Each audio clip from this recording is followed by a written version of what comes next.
Some of us want friends. I know I'm one of them. But it seems like as an adult, it's much more difficult to become friends with someone. I don't know why. You know, as a kid, making friends was automatic. You know, your parents would send you to school and you sit next to the same person maybe every day, or you saw them all the time, and you guys then played a few times and suddenly you were friends. In my case, if I really liked the person and we had shared interests and similar likes, oh, that was easy. Now you're my best friend. I remember I had 3 best friends when I was way much younger. But somewhere along the line, somewhere along the way, things changed. As an adult, we meet plenty of people, and making an actual friend feels so much harder. And I don't think it's because we become less friendly. I think that adult life itself makes friendship harder. Okay, friendship used to be built into our lives. As children and young adults, we're repeatedly put around the same people. For example, in schools, sports, college activities, dorms, young, even our first jobs. So we didn't necessarily say, I'm going to develop being a friend with this person, but we were exposed to the person and we saw them so much that all of a sudden, this person was no longer a stranger to us. They were now our friend. Think about how many childhood friendships started simply because you saw that person every day. As adults, we don't always have that. Okay, we don't have that anymore. You can meet someone you really like and then realize you have absolutely no natural reason to see that person again. For instance, I met someone that I thought I really liked a few days ago, but I didn't make that extra effort to get their number, to ask them if I could see them again. And then I got home and I regretted it instantly. I'm like, boy, you should have asked for her number. You know, you should have asked for a number. But at that point in time, I was in a hurry. And I was like, oh my God, I don't think this person will want to see me again. And all these doubts crept into my head. And I was like, all right, bye. Maybe I'll see you again. You know, and that was the end of that connection. But if I'd asked for the number, maybe I would have had a chance to see that person again and eventually make them my friend.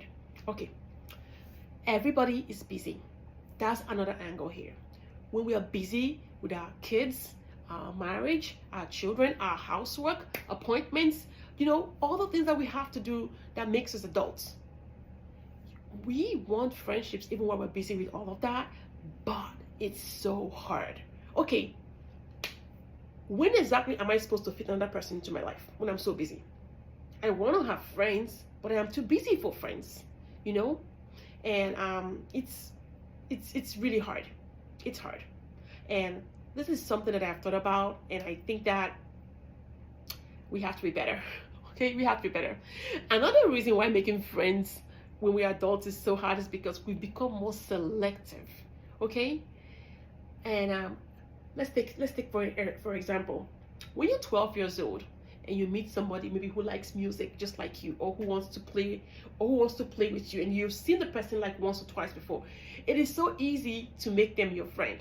Because at that point in life, you just have a simple interest. It's just music, and you don't think about any other thing else. That's all that, you know, matters to you and that person. That's your interest, and it just makes things so simple. As an adult, everything changes. You know, friendship can involve like compatibility in values, your personality, your lifestyle, your relatability, your communication style, expectations.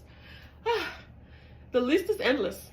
And after experiencing sometimes disappointment in relationships, people, we become protective. You know, it's much more difficult for people to become our friends. We build walls, protective walls around ourselves to cushion ourselves, to prevent like I have this problem of I don't like to be disappointed, and for that reason I won't try. And that's another reason why the lady that I met a few days ago, the fear of what if I ask her for a number and she says no, that fear kept me from reaching out to her, and that is something I have to work on. Okay, number 4, life keeps separating us. That's another angle. Okay, this could be a little bit emotional. When people move and relocate, they leave their friends behind. You know, you relocate for a new job, you relocate to a new country like I did, you leave your besties behind. And sometimes when that happens, you're reluctant to find new ones. Or maybe you have this idea in your head of what a best friend should be like based on the past relationships that you've had, and you're projecting that onto somebody who you've never even seen or never even met, or you're hoping to meet someone who's going to just be that vision that you have in your head. That can sometimes set us up to fail. So when you have this idea in your head, I have an idea of how my friends used to be and what we used to do together, and you're expecting someone that you've never met before to fulfill this for you. You set the bar too high. End up like just saying, you know what, there's no one out there, I'll just stick to me. And yeah, we end up setting the bar too high, and then we fall back and say, there's no one out there, I won't even try. Am I making some sense here? Is somebody resonating with me? Do you guys feel the same way? Let's keep talking about this. So maybe somebody that used to be your friend got a divorce and you are still married, and they are not. They might think that you might not want to hang out with them anymore because they're divorced, and you might think that they might not want to hang out with you because hanging out with you reminds them of, you know, what they've lost. And you see how that mismatch can be a barrier to friendships. It can actually lead to the death of a good friendship if one is not careful. Another scenario is health challenges. When we're sick, I think friendship is like important when you're sick, to have someone to talk to help take some load off your chest.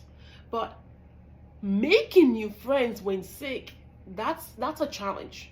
Okay, you have to get over all your problems of being sick and all the health challenges, and rise above that to make a friend. That is also difficult. Also retirement. When you retire, you leave your job, you leave your friends, you leave your co-workers, and you make all these promises. All right, I'm retired now, we're gonna catch up on the weekends, we're gonna see each other. But you have to put in the work. Because most times all of that is just like, I call it lip service. All right, we'll see this weekend. All right, we will.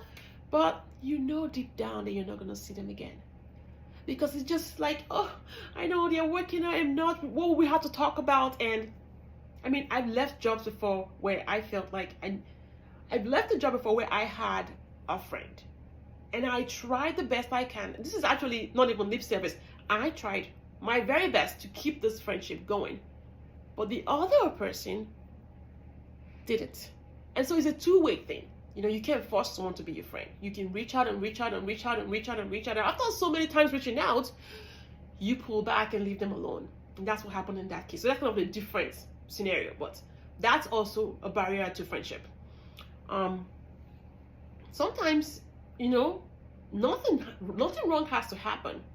Life simply moves on, and we're at different places in our lives. Where I am today is not where I was before. And so maybe my friends that I had in the past will not relate to me now, and that can also be a bummer, and can also be a barrier to friends, to making friendships, to keeping friends alive, to keeping old friends, making new ones. And it's a mouthful, but I hope you guys get my point. Now let's talk about the bad guy in the room: social media. Yeah, social media. You know, on social media, you can get to see so much about people, but they are still not your friends. Okay, you can see their vacations, you can see their birthdays, you can see their children, new house, because we love to share. We share all the good. We don't share the bad though, you know. We share all of the stuff, and it can make outsiders feel like they know us, but they don't. So social media can sometimes be the bad guy here. It can give us that, what's the right word for it? Yeah, it gives us contact without necessarily giving us closeness.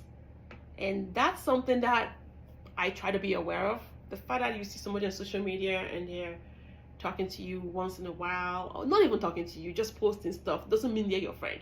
You need to have in person in-person contact, either through texting and texting, meeting up for coffee. All of these things matter, and social media can start that off, and then we can finish that off by meeting person to person. So what can we do along the way? I've talked about different things that we can do to help us, make friends as adults. Even though we know it's hard, we can try. But what I want to leave this video with is making friends as an adult is something that we have to put some effort in. It's not effortless anymore like when we're kids. We have to put in a little bit more work, and that is where the challenge is. If anyone had told me I would have to put in some work to make friends, I'm like, what, are you silly? No, friends just come naturally. But we know that's not the case. Once you're an adult, things change. So just the way we put effort into finding a job, effort into finding a nice restaurant to eat, we go read Google reviews, is this place a good place to eat and all of that, we need to put some effort into making friends. Like, e.g., calling someone, like I should have taken that lady's number, accepting an invitation when you'd rather stay at home. Force yourself to go. I know the culture is so wonderful, but don't be like me. Force yourself to go out to that party, even if you don't have to stay for the entire thing. Stay 30 minutes, stay an hour, get up and leave, but you made yourself do it. So I hope you guys enjoyed this video as much as I did making it, because I am gonna use those tips for myself because I need it. Once again, my name is Belinda, mom of 2, registered nurse. I've created this channel to help us with practical tips, both health-wise and otherwise, for myself and for everyone. Bye.